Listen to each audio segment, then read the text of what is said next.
And we're live! Right, just in Yeah. time. Welcome to the dark show, where both of our lights are super dim. I'm trying to have my monitor on there. That's a little bit brighter. You can actually see me now. We have a ton of topics this week, somehow. Yep. We are Some of them arranging... are even good. Yeah, especially number 9, way down there at the Yep. bottom. That's Yeah. the one that's going to put us over like 4 hours. It could. Right? So, this one's probably rapid fire topic here. Intel's newest CPU lineup is coming soon. It looks like it might be aggressive, but hopefully they're actually making some. Looking at you, AMD, and Nvidia, Apple? Oh, right? the sold out graphics cards. Yeah. There's something here about iPhone 12 magnets can interfere with pacemakers. Yeah. So let's hope you Kind don't of have a unfortunate. pacemaker in your butt. Or an iPhone on your chest. I guess that could work too, right? Or won't work. That's terrifying. Wrist ID. Apple thinks that that's a good idea. I have a weird story on that one. Okay. Somehow, right? Wi-Fi 6E is apparently coming out. And apparently Apple's naming it because 6E is way easier to remember than 7. I'm so glad we switched to the number system instead of the bigger number system to only introduce letters into it. I think they took this one from math. Algebra. Right. That's the fancy word for it. That's what the cool kids call it. We have voice control for your Wi-Fi router or something like that. This is all going to okay, number 5 kind of ties in with number 9 at this point. This is a really weird order now. Big companies plan to use AI to decide if it makes sense to let you keep your refunded item. Yeah. Okay, I could see how that makes sense from a guy that returns things. Yeah. A lot of Right, more than one. Google Chrome doesn't default to HTTPS. I don't know, I saw this article on my phone while doing the thing, and I was like, huh, why? And then the everything toolbar in Windows 10, I saw the URL and I was like, I kind of want to read through this. But we'll read it on camera if we even get that far. And then I started on Pies, I think when we started live streaming. I have to look back on when I have to look back at my Amazon order to see when I actually bought the Pi, but I'm pretty sure it was like right when we started live streaming. But I'll probably check that while we're streaming today. Yeah. So starting up at our first topic is probably one of the more interesting ones. I'm also going to double check that we have audio going into the YouTube. That's a good point because we were working on fixing our audio right before. So is it pretty good? You're going to have to because I have voice meter open. So if you could check it real fast, that would be great. We do have audio. Sweet. Is it good? Nobody knows. Yeah. My voice sounds a lot better than it has in previous weeks. That's good. You sound beautiful. Of course. Speaking so of... we've got these beautiful CPUs coming out. Yeah, right. Soon, hopefully. This is over on techspot.com. Intel says their new CPUs are coming out early 2021, pretty much as everyone expected them. Intel seems to always release their processors early every year, just after the holiday season. But it kind of makes sense, I guess. So they're always advertising, all these huge numbers. I really, really hope that they actually manufacture enough. But I don't think they will. I think this is going to be yet another great shortage. Just like the GPU shortage we're kind of going through right now. Right. Funny enough, it's not just GPUs coming from having to buy computer parts all the time. It's a little bit of RAM.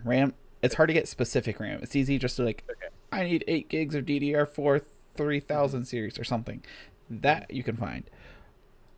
But if you want G-Skill Aris series 3600 megahertz or whatever, it gets harder to find.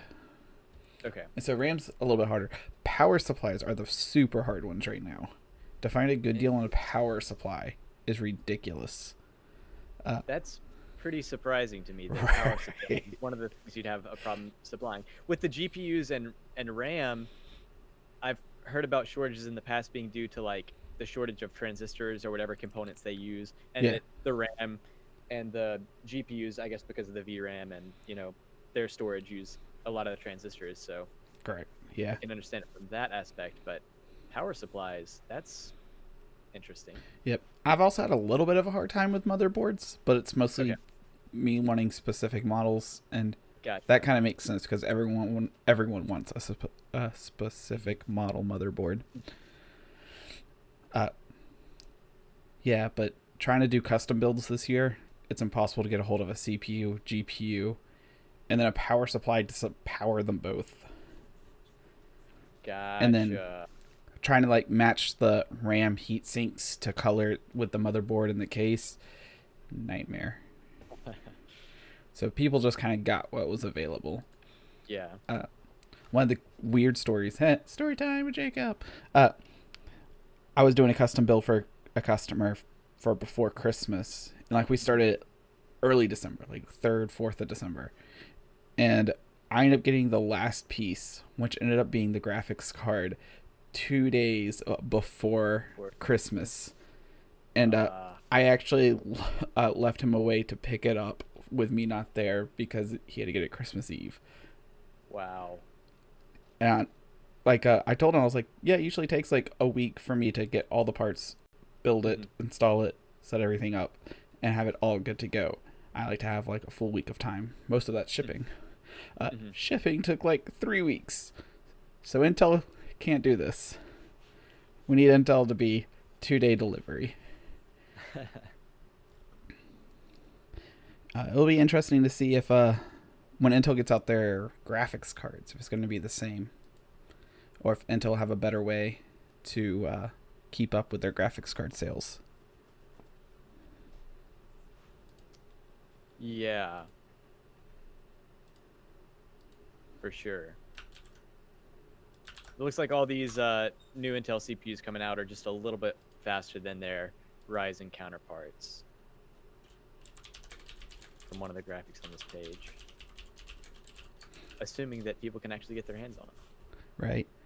Yeah, because I'm still running i5 2500K, which is a 2011 processor, right? Yeah. It's a 10-year-old processor now. And I would like to stay Intel. I have an AMD downstairs. It works great. 3600X works wonderful. But Intel lasted me 11 years so far. So if it could last me another 11, I really don't mind spending the extra, $50-$100 for the premium Intel name. Especially if it lasts. But I guess we'll see early 2021. If you can actually get one. Yeah, if you can actually get one. Speaking of actually getting one, getting a researcher. Yes. So this article is from over at Gizmodo, and some researchers found that the magnets in an iPhone 12 can deactivate a pacemaker.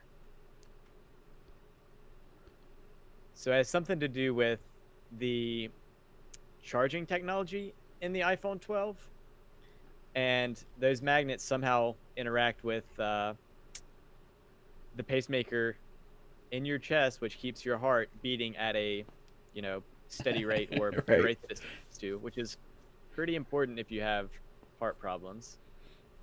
So if you have an iPhone 12 and you have a pacemaker, maybe read this article and get rid of your pacemaker.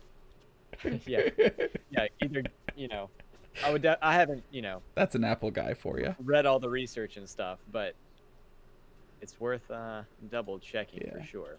I'm gonna do a fancy Google search. How strong is an iPhone 12 magnet?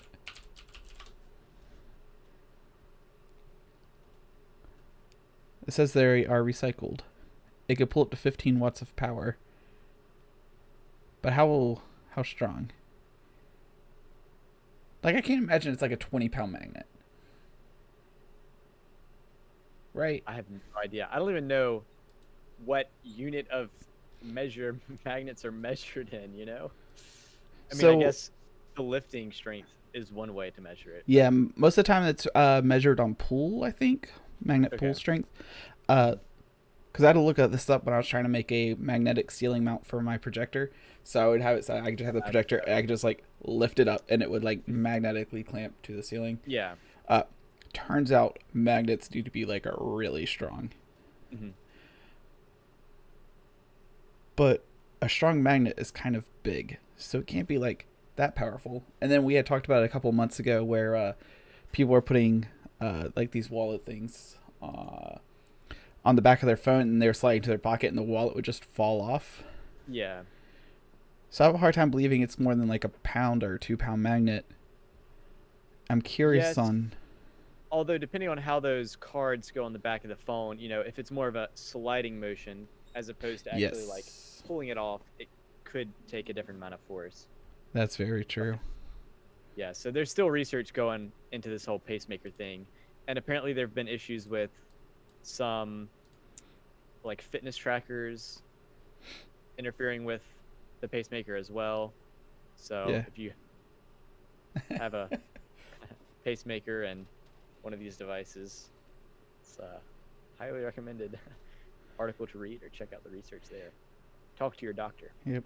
I don't know if there's that big of an age gap between us, but I still remember the dreaded fear of having a magnet anywhere near a computer or a TV. Like, you were not to bring a refrigerator magnet. You know, those little tiny flimsy refrigerator magnets near the TV. Not even in the same room. And I was like, now you can't take your wrist. I guess it's not your wrist, your iPhone. I was thinking the magnet and the watch, but there's not one. And I was like, now you can't bring your phone near the TV. Because it's still ingrained in my mind to never take magnets near a computer. Yeah. Do you know if that had to do with the CRT? It's the CRT. Okay, cool. And so nowadays, it doesn't matter. CRT, right? Right. Okay. But, I mean, have you ever had any issues with hard drives getting close to a magnet? Not really. Because that could theoretically be a thing, right? Yeah, it is. And then like another thing that they tell you is not to like stack hard drives around top of each other for like long-term storage. It's like computer shops shouldn't just stack all their hard drives up for their inventory because we keep inventory of hard drives. Lord, those were the days. But like I still have my hard drives stacked up on top of each other. No problems. The hard drives that are in my computer server downstairs are literally just sitting on top of each other. Okay. And they've been running a year without a problem so far. My computer actually has like a little rack that the hard drive slide into because space them out that much. Fancy like that. Yeah, right. So I don't know how much spacing really matters, but I think it's more of an error. I've also heard, or at least I think I heard, that the barcode thing on credit cards and stuff could have issues with magnets, which makes sense because it is a mag strip. It's a mag card, yeah. So, but I've personally never had any issues with that, but I don't just have magnets floating around either, so.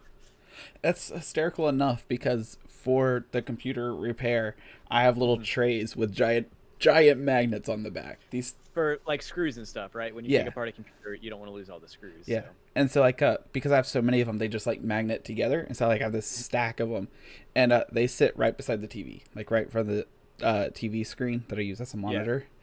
And every time I'm thinking like, should I like pull? But I can't bring myself to pull the magnets right up to the screen. I know it won't do anything, right? Yeah.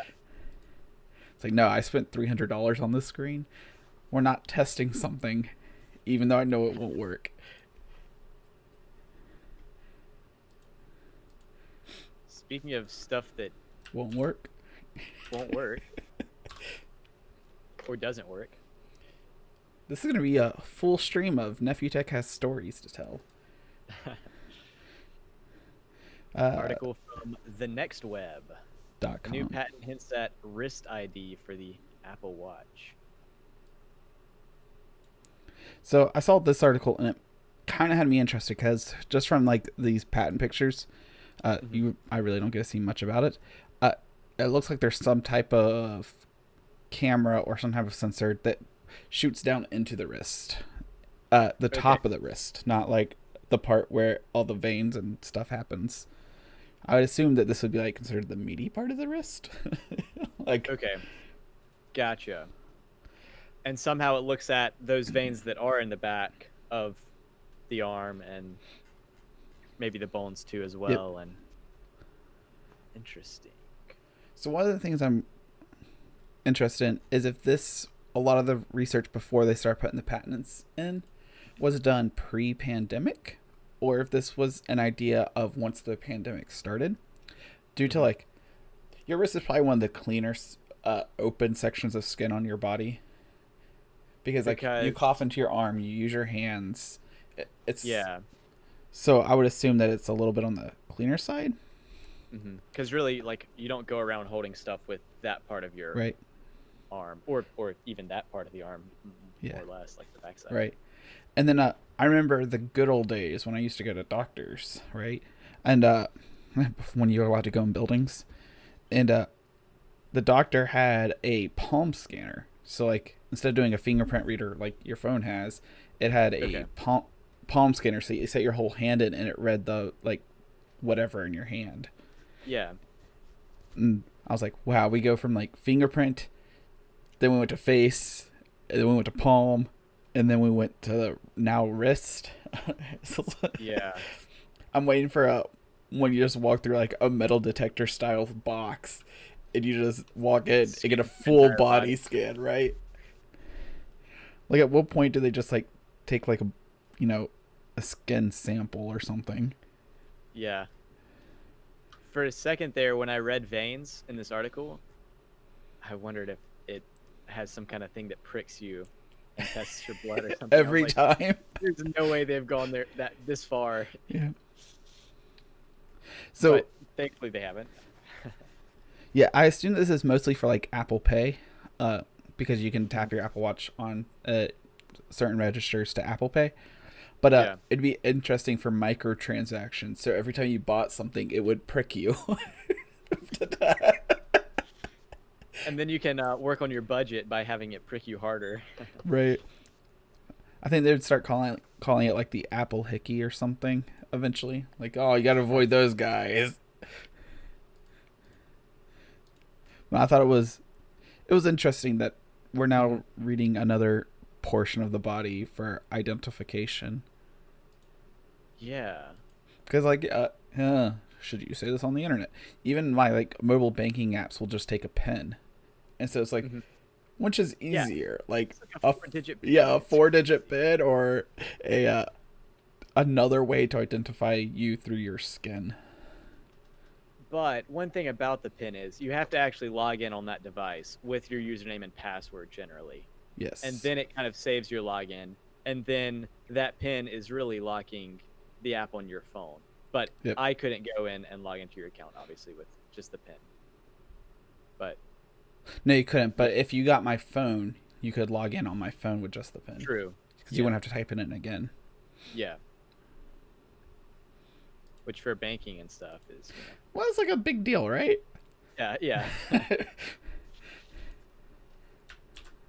I mean, it's not your Gmail account, right? The master account, but the Gmail account is still important. It freaks out whenever you try to sign it on a new computer. As it should, though, because if your Gmail account is compromised, people can go and reset your passwords on any site they want to. Yeah. Forget password, go into your email. Right. So, yeah, I mean, it's funny to joke about that your Gmail account is literally the most important account you have, but honestly, it kind of is. Is that a good thing?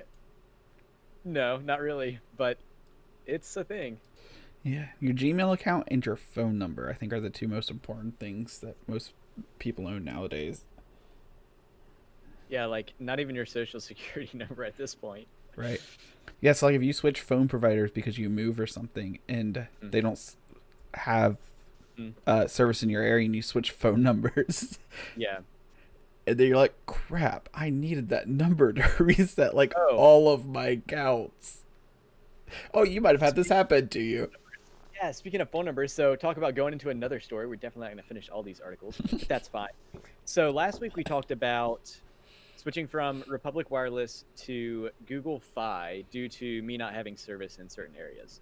Okay. And when I did that, I was able to transition my phone number That's a to good my thing.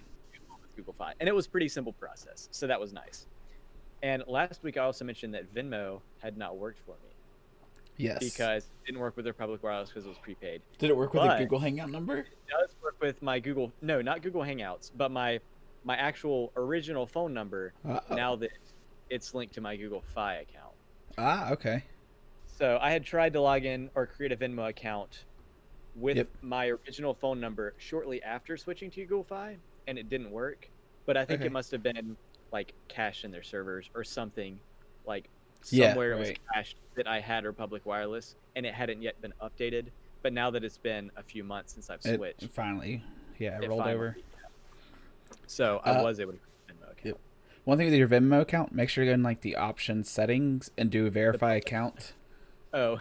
Otherwise, you can't use the money in your Venmo wallet to pay people in Venmo. Fun fact. It takes like 3 days. So if you need to like use it today, it's one of those things like you need to have done it 3 days ago. Okay. Otherwise, they just have to pull it straight out of your bank account, which isn't a bad thing, but it stinks if you weren't planning on it. Yeah. Things that stink because no one planned on it.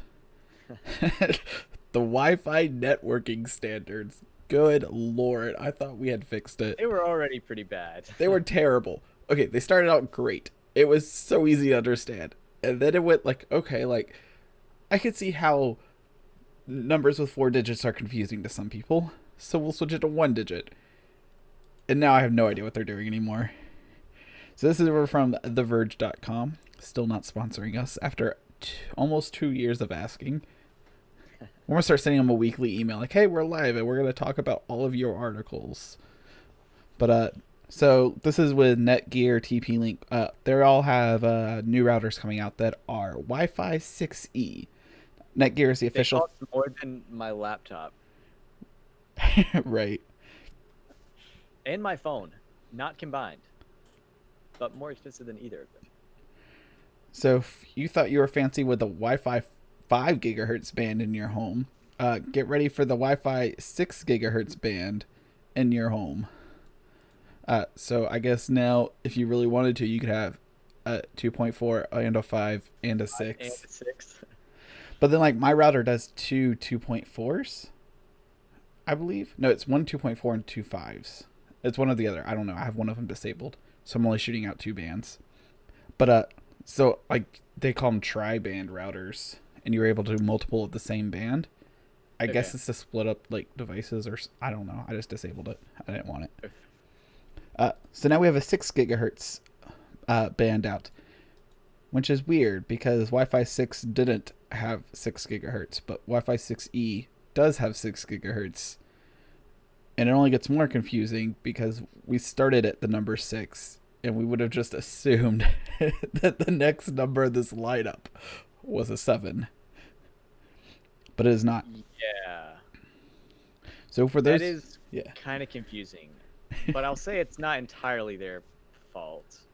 It's not Netgear's fault. It makes sense to line up. Oh, definitely not Netgear's fault. Yeah. But I mean, it kind of makes sense to line up the 6 gigahertz bandwidth with Wi-Fi 6. But then again, if the other Wi-Fi standards are following like a, sequential number scheme, like 1, 2, 3, 4, 5, 6, then yeah, that throws that all off. I don't know. It's definitely confusing though. I'm trying to see if I can just pull up the list because I also go ahead. Oh, because it gets really confusing for most people. Go ahead, and I'll try to find this list. And then I know there's like all the A, C, C, N, all that stuff, all those letters for different Wi-Fi speeds. Or is that Ethernet? I don't even know. No, that's Wi-Fi. It's confusing. But I did notice from reading this article, Netgear claims that this device can push beyond gigabit speeds for mobile devices, and that it has a total throughput of 10.8 gigabits per second over wireless. That's insanely fast for. Well, right. Imagine how even hot your for device will get. wired network. Yeah.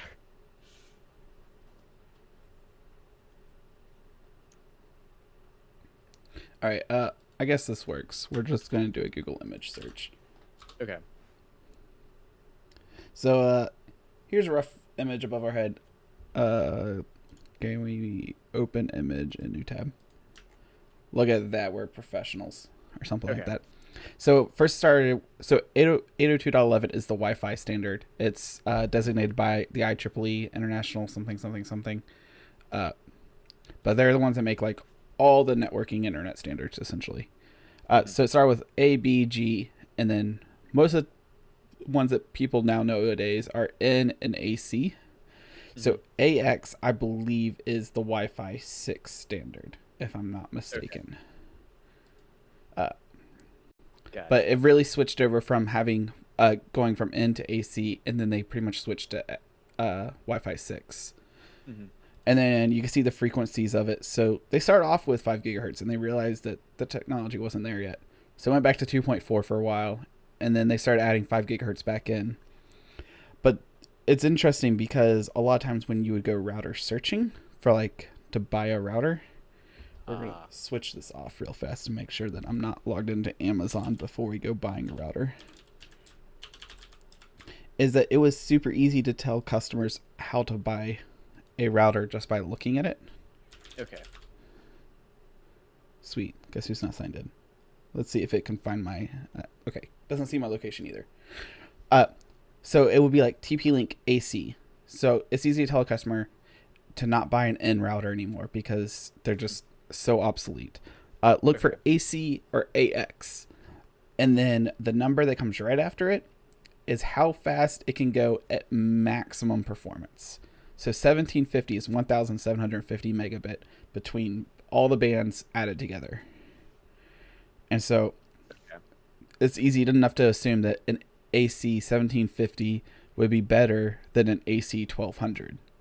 It might not be better in every way. Like some might have a better range or a better feature, but that's an easy way to just like compare numbers, right? Yeah.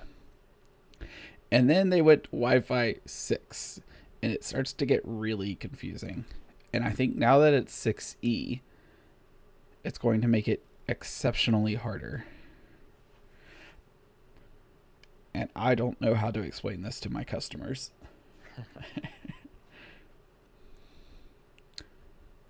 And so, I guess yeah, devices will also have to support this, which probably for a lot of people will just be like a wireless card, like receiver card, or because I think it was last week we were talking about that phone trends that should die, and one of them is putting 5 gigahertz or whatever 5G at the end of it. Yeah. It's like this Netgear here it just says Wi-Fi 6 router, and then encased it says R6700AX.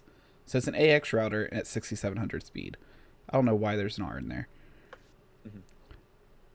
But then so it'll still support those older standards, but maybe just not for that 6 gigahertz. But you could argue then that it's a Wi-Fi 6 router, thinking that it's a Wi-Fi router with 6 gigahertz, not realizing that once you buy it, plug it in, there's no 6 gigahertz band because 6E has it. Oh. And not the Wi-Fi 6. Now I see why that's confusing. Okay, now I got you. And so someone will be like, well, I thought, this... I got you. Yeah.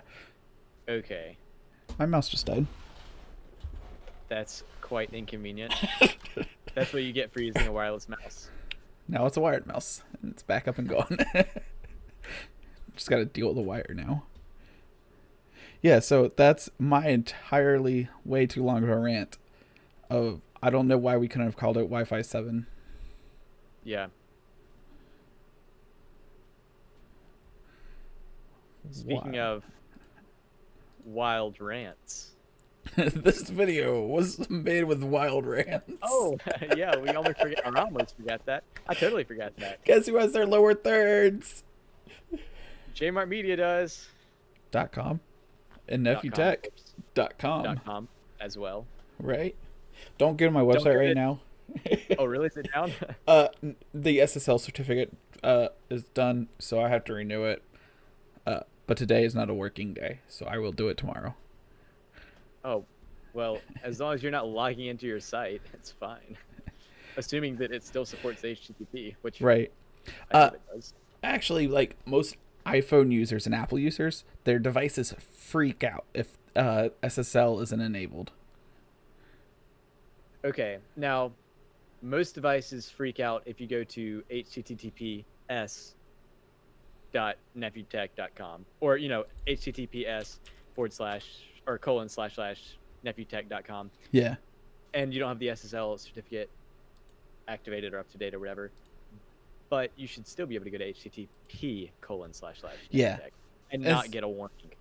okay. Yeah, so I had a warning before, so I just disabled it on my Brave browser so I could actually pull up the website. And so like now it just says not secure. But like I can re-enable warning. Gotcha. And so now if I refresh it, it popped up like this, like your connection is not private. So you do advanced, proceed anyways, even though it's unsafe. There's nothing here. Half these links are dead, but it's beautiful. Oh, let me see. So I just got to spend in. So your website, even when you go to http colon slash slash nepnewtech, it forwards you over to https Yeah. colon. I have that little scripty there to auto forward everyone over. I don't think mine does. I don't even think I have an SSL certificate on mine, just because. Like why, right? You don't have to log in or anything, so. Mine barely has links. And an image. Right. I think there's actually 2 images. We should probably leave 5 for the end. Okay. Yes. Oh, so item number 6 is an article from Fox Business, of all people. Be careful, it might blast your eardrums when you click on it. Oh, it won't for me, and we will talk about that later.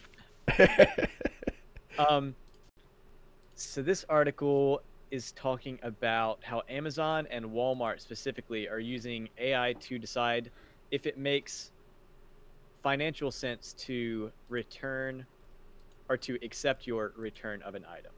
So you go to Walmart, or actually you go to walmart.com and you buy a pair of gym shorts and you pay and you have them shipped to your house. And then you decide, hey, these gym shorts don't actually fit. So you start your return with Walmart or Amazon. So now these companies have to pay for that return shipping to get that item shipped back to them.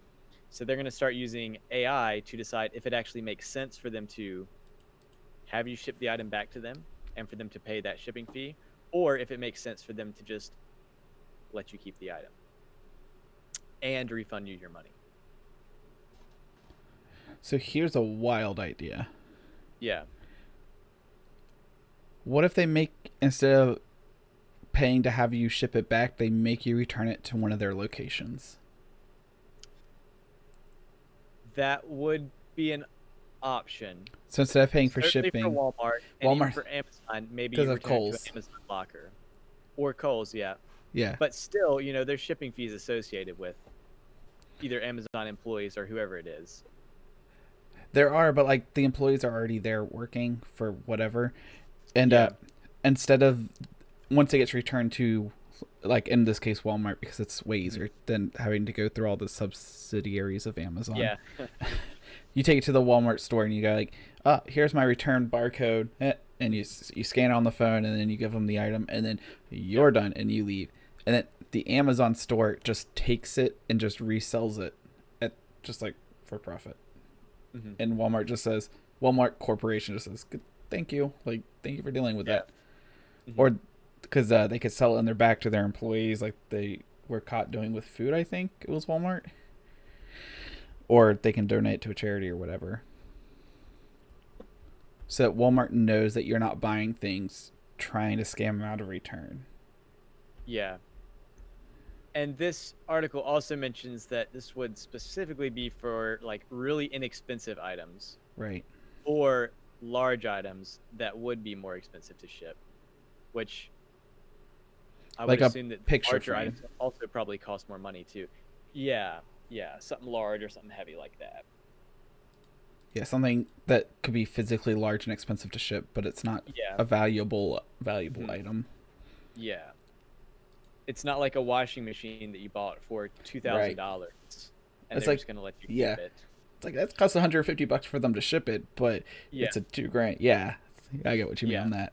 But the danger is, like you said, would be people purchasing items and then refunding them in order to scam Amazon or scam Walmart. So Yeah, the danger of this is that people will try and take advantage of that. And I mean, people will right. because Like I don't know if we should be talking about how you can scam businesses, but one of the ones I had heard before was employees of big tech box shops like they're going to uh say this is something you should watch out for. right, yeah, Best Buy. Their an employee would have a friend go in and buy something, and then return it as open box, and then Mhm. the employee could just go and just buy it off the before someone else buys it off of the So open box table. it's no longer brand new. Now it's actually gone home with somebody, even though they returned it, and it Yeah. is still, new in box. But And then it's yeah, that employee knows that they're buying a good item because Mhm. they just had their friend walk out the store, go in their car, open it up, put it right back in the Yeah. box, and now it's an Mhm. open box item. And then in a week when they have to put it on the open box shelf or whatever, or the table they have, Yeah. they would just walk up and just like buy it Mhm. back. And so yeah, trying to uh, prevent scams like this, Mhm. it's gonna be Trying hard. to It's Yeah, trying to prevent the wrong people from scamming, but still, you know, do what's right for the people who are actually wanting the refund. right. Like, I don't know if it's a fine line there. Depends on what that really means, what a fine line is, but probably a pretty broad line. But Yeah, super but it's a broad. hard line to find. So, Right. Speaking of something that's hard to find, and speaking of what we were just speaking about with our HTTPS and HTTP stuff. right? We should have jumped to this topic first. Like, Yeah. if only we could read. Uh, this is on 9to5google.com. Google Chrome address bar may soon default to HTTPS. I thought they Mhm. did already. I guess it's all because every site It is written to do it automatically. Yeah, it depends on the site. Like, as you're building an HTML page, you can say, if someone loads my HTTP page, forward them directly to HTTPS, which, like we discussed, your site already has it set up like that. And I think most sites probably do that, but I guess it wasn't officially defaulted to HTTPS in an actual, well, the Chrome browser yet. So, Right. Yeah, 'cause, I use a name server. Uh, mhm. and it's just a checkbox. And so I hit the checkbox and it will auto send Okay. people over. But yeah, Mhm. when I had first started the company, I had to have like this little piece of code. I was seeing if I could find it. I don't have it in the website anymore because it's been Okay. like 5 years. Yeah. But yeah, it was this weird like little thing where it was like it has to check the URL, and if the URL was HTTP, it would auto forward to the website again, but with Okay. HTTPS in it. Hmm. And it was just like this little weird script of code. Okay. And now it's just a checkbox, so that's great. Uh, Gotcha. I don't see why they wouldn't at this point.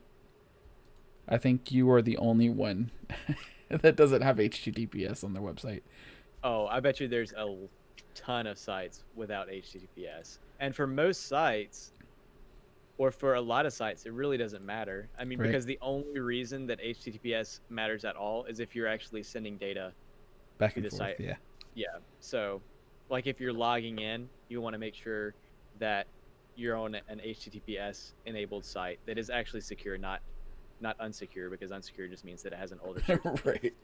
Um, And you can because that encrypts the message going from your computer to the server that the web page is hosted on, and so people can't just sniff the packets going across your network and read your password and username. Like, literally, just pull out your password and username from. right, yeah.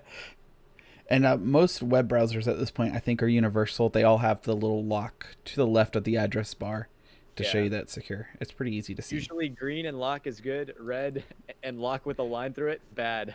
Right. It's not too hard. But again, if you see that, it doesn't, like if you go to nepnewtech.com and you see that, it doesn't mean that's a bad thing. It just means don't submit any, you know, what's the word? Confidential information, or, you know. Yeah. Don't be sending emails on my website. Yeah. So, which is not something you can do anyway. So yeah, we're totally cool there. Yeah. It also doesn't mean that like there's not any scams or it's a safe website. So like it can still have a lock and you can still click a link and it can still give you a virus. Yes.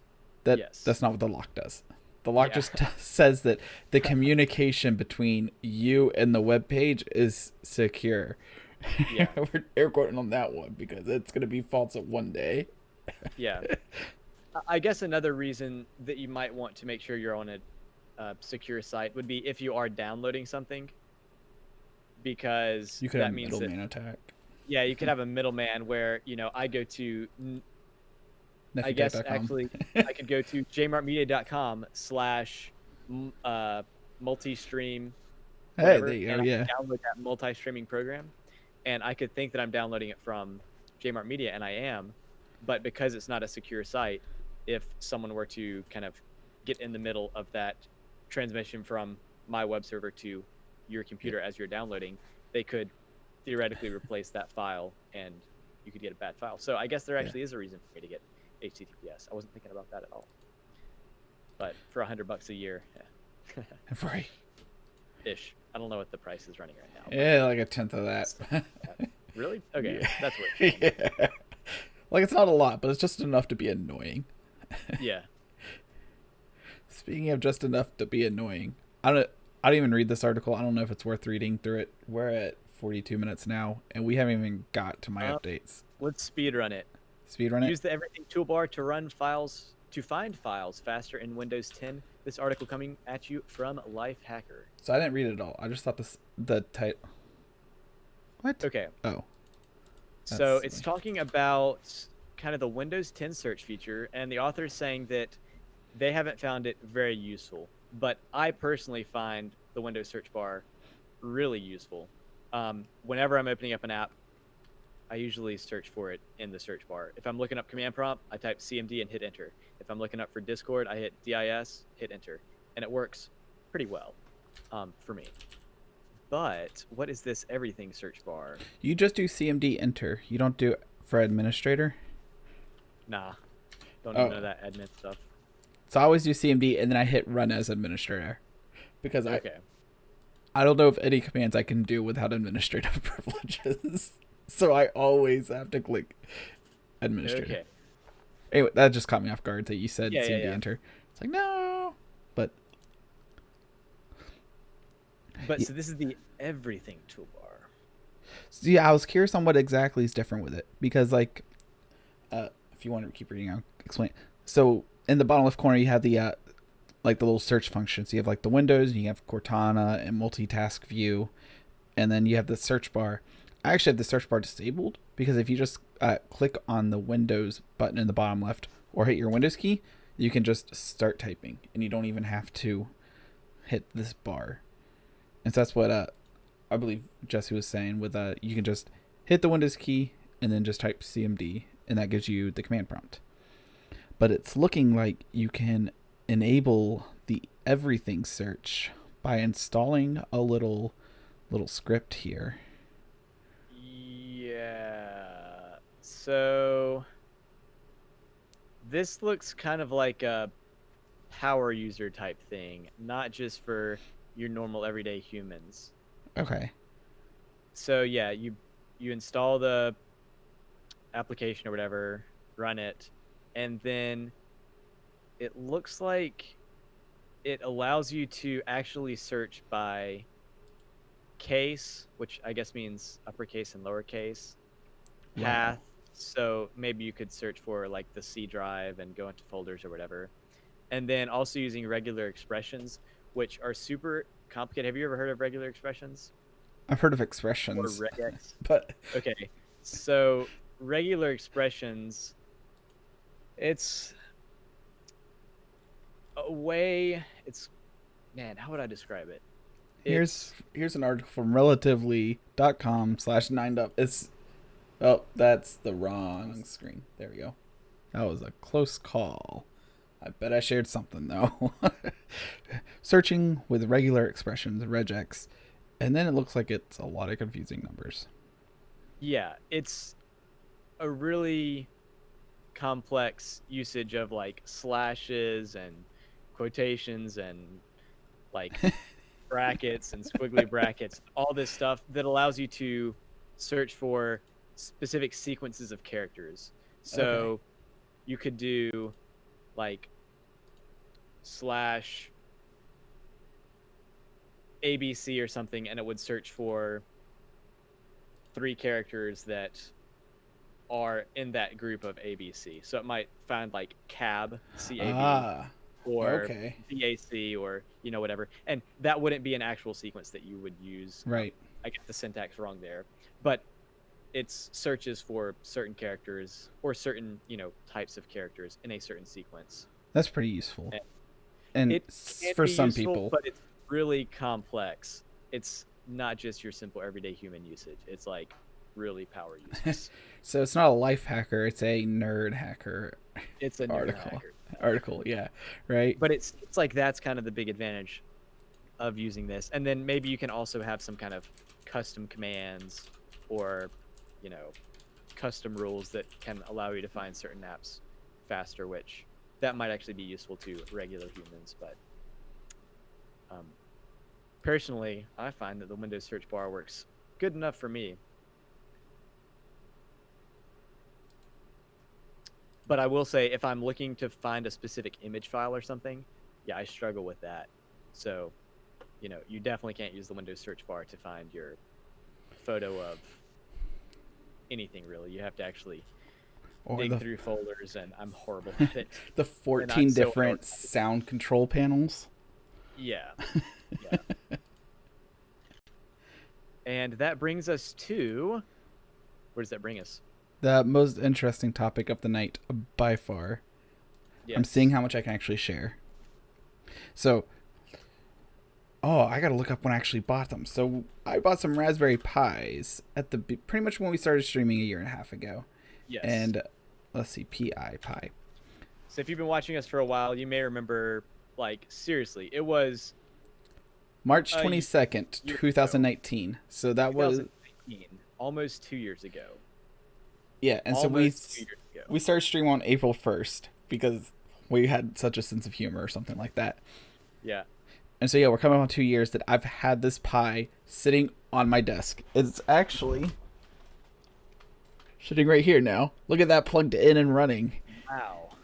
I know, it's a weird sign, right? Something's wrong over here. Probably like the first time it's ever been running. Right. For Is this... Actually, no, sadly. A lot of failed attempts. Second time? Yeah. Really?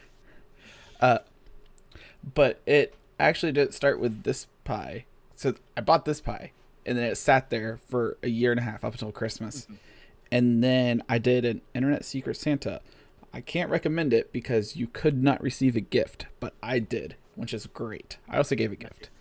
It turned out I got about how much I monetarily gave, so like worked out pretty well. Yeah, it worked out perfect, it sounds like. Yeah. And they were like, so I'm not much of a computer person myself, so I asked one of my friends, and he said computer guys always love to have extra Pis. And so they sent me a Raspberry Pi 4B. It was a $50 Pi. Okay. And so one of the things I always wanted to do was a Pi hole, and that blocks like all the ads that come in through your internet service.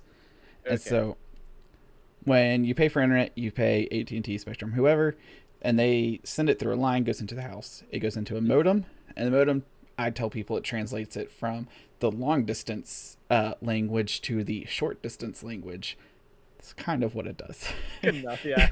It's not a far off, but like, yeah. That's very oversimplifying that. It's like, yeah. But I mean, yeah, it works for the purpose. Yep. And then, so your signal goes from the modem next to the router. And the router does literally routing. It tells all the traffic where to go within your network. Yeah. And a lot of people have a router, Wi-Fi access point, and switch combo. All a switch does is it just gives you a bunch of ports. You can make managed switches. No home has those. They're all just dumb switches. And then Wi-Fi access, everyone knows what that is by now. Yeah. Is it a 6 or a 6E or is it 6 gigahertz? We'll never know. Wi-Fi. Right? And so a pie hole is a DNS cache. Oh, this is going to get really complicated for people who don't know about computers very well. And so if you type in facebook.com, it doesn't actually go to facebook.com. It goes to the DNS server, which is domain name service or something. Yeah. I think so.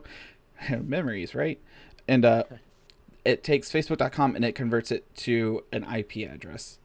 And then that's how you can talk to a server. You don't actually talk to facebook.com. You talk to, 111.111.111.111 or something of that nature.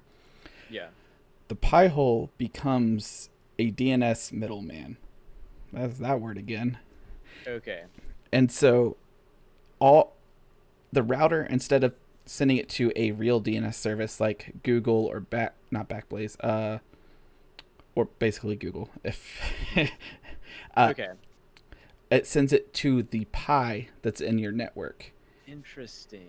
And the pie will look at enough of your data, DNS queries, I guess, and then it will send it off and send it back. So the pie sits as a middleman and actually looks at the traffic.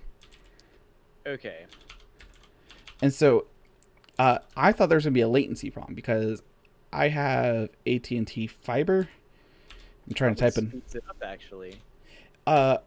I've noticed 0 delays, and I haven't really noticed it being faster, but it's also like really fast, and my computer's 11 years old, so like, it's pretty hard to tell.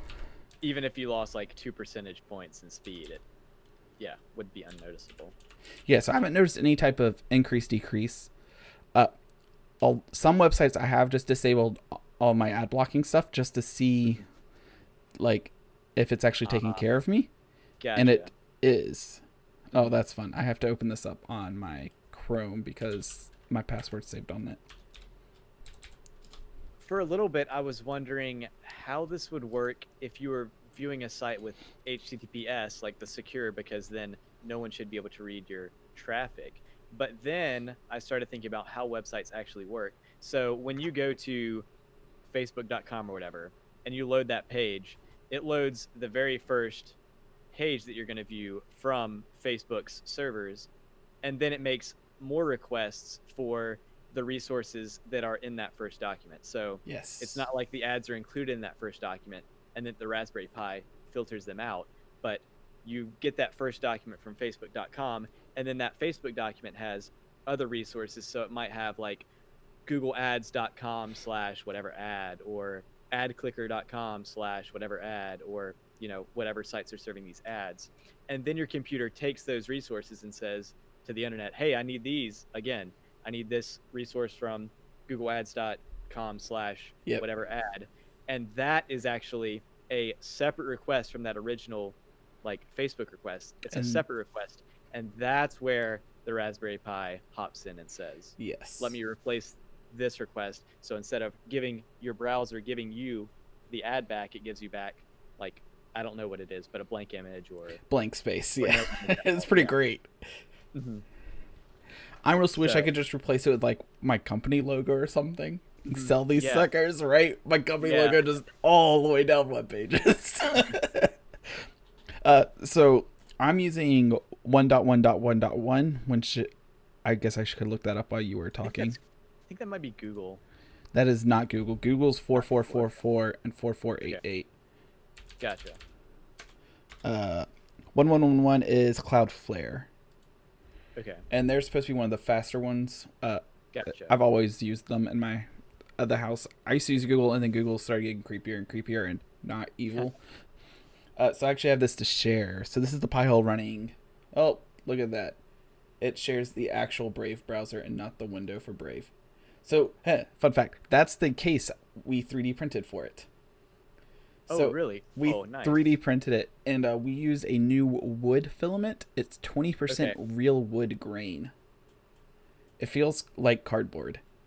Like, it doesn't feel like plastic at all. It's really cool. So you have to come and like touch the Pi one day. Yes. But it's pretty neat. So we have a little Pi sitting on top of the router now. And I'm going to switch this back to the face view. We're going to go to studio mode. We're going to go screen. We're going to switch from Brave browser to this one. Okay. We're going to go off studio mode. Back to screen. There we go. So this is what I see in the Pi. You can't see it right now because it's so tiny. But so it tells you a bunch of fun stuff. So like the active temperature of it is 59.4 Celsius. Yay. It's using 4.4% of its memory. One of the creepy things that we didn't like about the Pi hole is it would show you all the computers connected to it, all the DNS query searches, and which shows you all the websites that computer goes to, and it logs it. And we did not have enough trust within the family to have a log of all of our computer searches forever. So that's one point where using a VPN would make a lot of sense. Correct. Because using the VPN would prevent, the router actually knowing what domains you're going to, but at the same time, it might actually prevent the Raspberry Pi from blocking ads. We can find out. Yeah. Not live, but I can find out. Yeah, that's a good question. Yeah. Anyway, go ahead. Yeah. I need to interrupt. Oh, you're good. So it's only been plugged up for a couple hours because we put it in the case and then actually plugged it into the router instead of in a switch that's plugged into a switch that's plugged into a switch that's plugged into the router. And so like since this afternoon, we've done almost 10,000 search results. So you can actually see it bumping up between my 37 tabs open that are just doing continuous searching. It's blocked 2,000. That's 21.9% of the stuff. Let me note that these searches, they're actually probably requests. It's not like you went into Google and searched 1,000 times. There's no way. Like I was saying earlier, you go to Facebook.com. And it will request like 60 times. Facebook message. And then it says, hey, I need this image, I need this image, I need this image, I need this image, I need this ad, I need this link. And it also grabs all those. So even that one search actually makes like 10 or probably closer to like 30 or 40 requests. Yeah. And so a little bit of a silly me thing is that I just put both of the DNS as the same 1111. A lot of people do two different DNS ones. That way, if one doesn't return results, it will search on the second one. I do the same one because I've never been like, I'm going to go to facebook.com and facebook.com not load. Right. So they're just the same. And so it shows that all the queries that happen, it's about 75% of them or so is actually goes to Cloudflare and they actually answer. Okay. And then this little part here, this blue section, is the cache. And so that's whatever it already knew. And that's 8.7%. And the giant red one is the blocked amount. And so it's really interesting to see that, like, this is blocking a lot more than I thought it would. Like, that's 20% of all the requests, basically, being blocked out. This other one is by types. It's all pretty much IPv4 because that's what we use here. Yeah, in the Earth. Right. That's what everybody uses so far. Yeah, eventually it will have to change. It will. But... Yeah, it will eventually, but not today. Not yet. Yeah, but we thought it was super weird that it had a query log.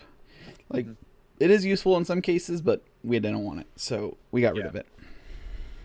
Theoretically, I would guess that pie chart on the right would shift from a lot of green to more of the blues as you use it more, right? Yeah, like it'll cache more results probably over time, up to a certain point, at which case I would assume the caches would probably time out at a, after being stored for like so long. But 2 days, 3 days. Yeah, I have no idea how long that stuff's cached for, but I honestly don't either. It'll be interesting to see. Yeah. But right now, these have very much been the numbers. It's always been around 20 to 25, about 10, and about 75. Okay. That's been like close to the numbers that it's been for the last 2 days. And so this got me onto the next fun thing, and we are going to take a quick break to switch this back. Otherwise, I will forget. First, let me ask another question. Have you looked into any wireless routers that have ad blocking? Because I would assume that if you can connect to a Raspberry Pi and block ads, people could also just, Block them through the sell router. a router. Yeah. Right. I have not. I've never even thought of that, to be honest. That's a genius idea.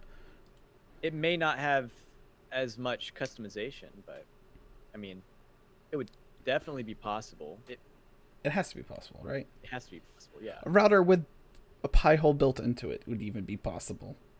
Yeah. Or a Pi with a router built into it, maybe. That's definitely possible. We all done that. But so that's the Pi that's downstairs. That's not even the Pi that I feel really weird picking this thing up. Okay. That's not the Pi that I bought 2 years ago. So this Pi hole is the ad blocker, and that's what we've been discussing up until this point. Yes, and now this is another Pi. Yeah. Really confusing. Nephew Tech Pi. This is the one he just showed, the one that he just actually has plugged in and running. Yeah. This is running Home Assistant, which we've both been pretty vocal about not liking Alexa or Google at this point. I think this is the thing we were talking about like 2 years ago, was the home automation stuff, not necessarily that blocking. And although so we probably had to use it at that point. Right, yeah, no kidding. And so I've been working on it for a couple days now, and it's finally starting to make a little sense. I'm definitely starting to see more and more of the appeal of having Alexa or Google Home. It's definitely starting to the ease of setup and ease of use. Yes, in comparison, this is like supposed to be robust. I don't like that word, but it's supposed to be very customizable. Yeah. But it's so customizable to the point that you have a computer guy now on day 2 or 3 that's still not even close. We're not even close to getting it. If I had to guess, I would say we're like 15% of the way there. I think I got a lot of the back end worked out. What does most of the issue stem from? Is it like setting up the network and making sure that you're able to view the web site from the mobile device, or is it configuring it to work with like your smart home plugs and smart home sockets and stuff, or is it actually the configuration settings themselves? The installation and setup, I think, would have been a lot harder if I didn't just go through my entire router setting up a Pi hole. So I already had a lot of this information like on the top of my mind. Like no one knows what their router login and password is. I do right now because I just did it. Yeah, it makes sense. And so I actually have the page pulled up so people on YouTube can actually read it. Sorry. But it's Home Assistant, home-assistant.io/getting started. But they walk you through really well on like, you need one of these Raspberry Pis. You need this micro SD card with this type of class. And that decides the speed of the SD card. Make sure you have an adapter.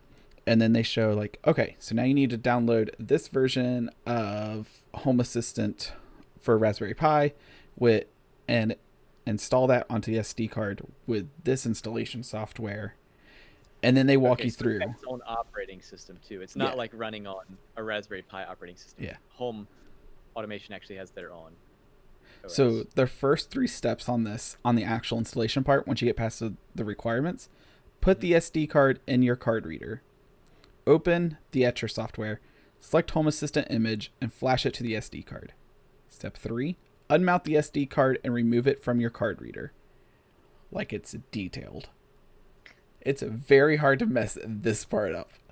Okay. And then like they go in, it's like 4 has like 5 bullet points to it. And it's like format a USB stick to FAT32 with the volume name config. Like it's very hard if you're good at following directions to mess this part up. Yeah. And so they walk you all the way through the whole setup process, and then they show you how to plug it in, and then go to this IP address is like or this website, which is Home Assistant :8123, and your router should find it on your network. Otherwise, you've already assigned it an IP address, which I did. Okay. And then it just sits you on this little white screen here. It says preparing Home Assistant. This can take up to 20 minutes. Or if you have fiber, it could take about 13 seconds. It was pretty great. So it's a lot of downloading that it's doing at that time, we're guessing. Yeah, like it didn't take long at all. Like I didn't finish my drink. Yeah. And then once it starts up, it's like create a username, create a password, and then you're signed in. And that's like the entire setup process for installing and like getting onto the device. The mobile app, you just install the mobile app and you type in the IP address, and then you just type in your username and password, and you got the exact same layout as the web browser. Okay. The mobile app is so well done, in my opinion, so far, with my limited knowledge on it. So did you not even have to like attach a monitor to the Pi at all either? So I did, because it's just an HDMI cord. But I didn't have to. Okay. Like there was no reason to. That's nice. Right? It was really nice. It's like you can. At one point, I did a couple commands because I couldn't follow the directions. Okay. But it turns out you don't have to, because I ended up having to wipe it because I kind of broke the SD card and I had to restart. I got a little too technical and over-teched himself. Let's talk about that. Right?